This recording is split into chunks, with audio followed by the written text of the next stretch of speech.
Bienvenido a la siguiente clase de química, chicos, quienes habla Mr. Alexander Colina. Vamos a conversar hoy sobre las fuerzas de London, fuerzas de Van der Waals y enlace metálico, los últimos enlaces que nos faltan por conocer. Explicar e interpretar los enlaces químicos desde el punto de vista de fuerzas intermoleculares, explicando las fuerzas de Van der Waals, fuerzas de London y enlace metálico será el objetivo de esta clase.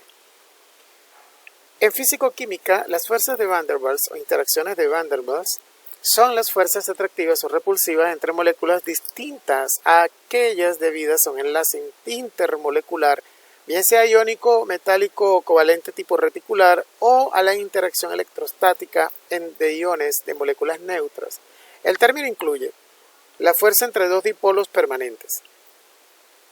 Si las interacciones son entre moléculas que están polarizadas de manera permanente, por ejemplo, moléculas de agua, que atraen otras moléculas de agua y otras moléculas polares se conocen como fuerzas de Kisson.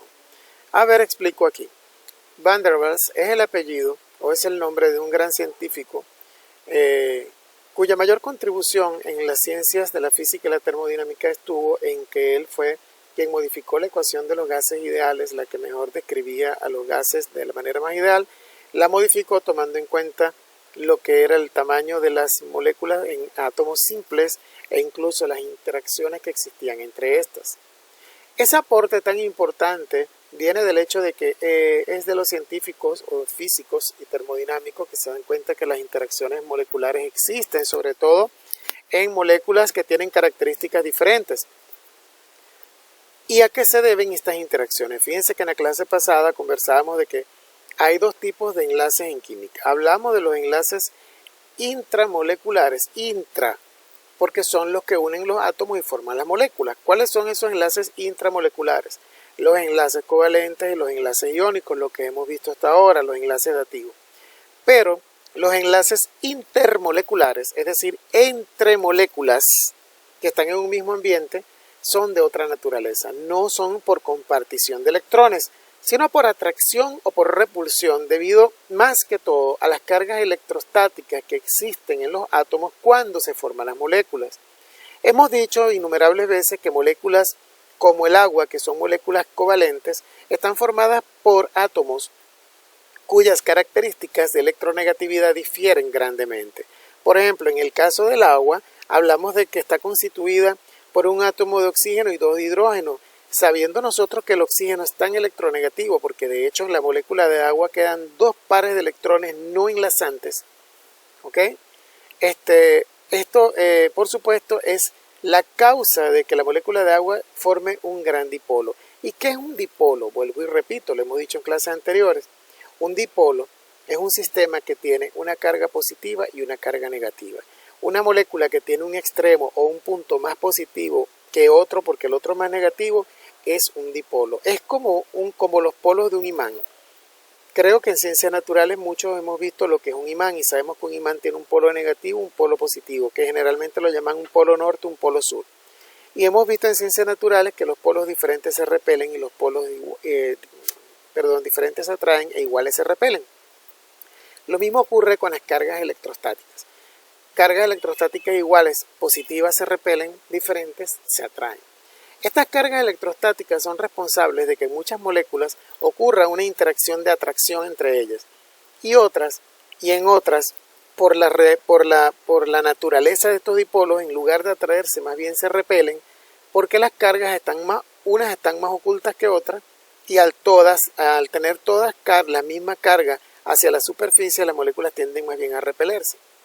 Bien, cuando los dipolos son permanentes, es decir, que no cambian dentro de la molécula, que no hay cambio porque los electrones no se pueden desplazar, ¿ok? Estaremos en presencia de una fuerza de Van der Waals, pero llamada fuerza de Kisson, una variante. Dice aquí la fuerza entre dos dipolos permanentes. Si las interacciones son entre moléculas que están polarizadas de manera permanente, es decir, que las cargas electrostáticas no varían como en el caso de la molécula de agua, estas fuerzas se van a conocer como fuerzas de Kisson. La fuerza entre un dipolo permanente y un dipolo inducido. ¿Qué es un dipolo inducido? Bueno, un dipolo inducido es el que se forma, se induce es que se forma, alguien lo lleva a formarse en un átomo o una molécula que de otra manera sería no polar. Es decir, un dipolo inducido es producido quizás por otro átomo, por otra molécula que está haciendo que las cargas se desplacen, las cargas positivas y negativas, y se muevan entre un punto y otro de la molécula. Por supuesto, cuando un dipolo inducido interactúa con una molécula que tiene un momento dipolar permanente, esta interacción se conoce como fuerza de Debye o Debye. Un ejemplo de este momento dipolar permanente, de esta interacción serían las fuerzas entre las moléculas de agua y las del tetracloruro de carbono. Y tenemos la fuerza entre dos dipolos inducidos instantáneamente. Si las interacciones son entre dos dipolos que están inducidos en los átomos o moléculas, se conocen como fuerzas de London, por ejemplo el tetracloruro de carbono. También se usa en ocasiones como un sinónimo para la totalidad de las fuerzas intermoleculares. Estas fuerzas fueron nombradas en honor al físico neerlandés Johannes Diederik van der Waals, 1827-1923, Premio Nobel de Física en el año 1910, y que en 1873 fue el primero en introducir sus efectos en las ecuaciones de estado de un gas. Bien, esto lo veremos cuando veamos el capítulo de gases. Hablaré un poco sobre la ecuación de Van der Waals. Las representaciones de las ecuaciones de Van der Waals, según el tipo de naturaleza del dipolo, sea inducido o no, están representadas por la figura que vemos acá. Las moléculas que están pintadas de plateadito, que no tienen nada, es porque no tienen dipolos, es decir, son no polares, no hay una carga positiva o negativa que prevalezca sobre otra. Cuando hay un dipolo inducido es porque una molécula neutra hace que la carga de otra molécula se desplace. La representación que vemos acá en el puntero es como que está atrayendo el lado positivo de la molécula hacia allí y el lado negativo se desplaza al lado contrario, ¿eh? Entonces esto es un dipolo inducido. ¿Inducido por quién? Inducido por la molécula de la derecha, que se atrae esta carga. Y al atraer esta carga para acá hace que estas dos moléculas tiendan a acercarse. Eso está representado de alguna manera por una fuerza, y es una fuerza de Van der Waals o una fuerza de London. Cuando los dos dipolos son inducidos, entonces aparece, fíjense, la unión por cargas distintas y las moléculas tienden a estar juntas. Esa es toda la característica principal de esta naturaleza de interacción. Las fuerzas de Van der Waals incluyen atracciones entre átomos, moléculas y superficie incluso. Difieren del enlace covalente y del iónico en que están causados por correlaciones en las polarizaciones fluctuantes de las partículas cercanas, una consecuencia de la dinámica cuántica. Bueno, en otras palabras, son interacciones causadas por el movimiento de cargas entre partículas. Eso es lo único que nos interesa en todo caso discernir. Los lagartos gecko pueden adherirse a las paredes y techos debido a las fuerzas de Van der Waals que se generan entre la superficie de sus patas y las paredes por donde caminan. ¿Ok? No es porque tienen chupones en sus patas que pueden caminar, es básicamente por eso y porque el ligero peso de ellas les permite avanzar en esa dirección vertical sin que la fuerza de gravedad le afecte. La fuerza de dispersión de London, denominadas así en honor al físico germano-estadounidense Fritz London, son fuerzas intermoleculares débiles que surgen de fuerzas interactivas entre multipolos temporales en moléculas sin momento multipolar permanente. Las fuerzas de dispersión de London también son conocidas como las fuerzas de dispersión, fuerzas de London o fuerzas de dipolo inducido, que lo acabo de explicar en la diapositiva anterior.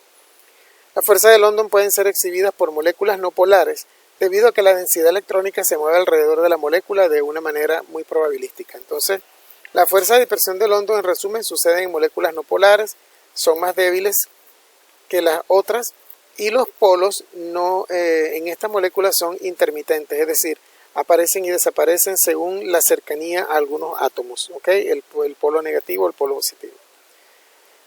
Y por último tenemos el denominado enlace metálico, que es un enlace químico que mantiene unidos a los átomos, unión entre núcleos atómicos y electrones de valencia que se juntan alrededor de estos como una nube de los metales entre sí. Estos átomos se agrupan de forma muy cercana unos a otros, lo que produce estructuras muy compactas.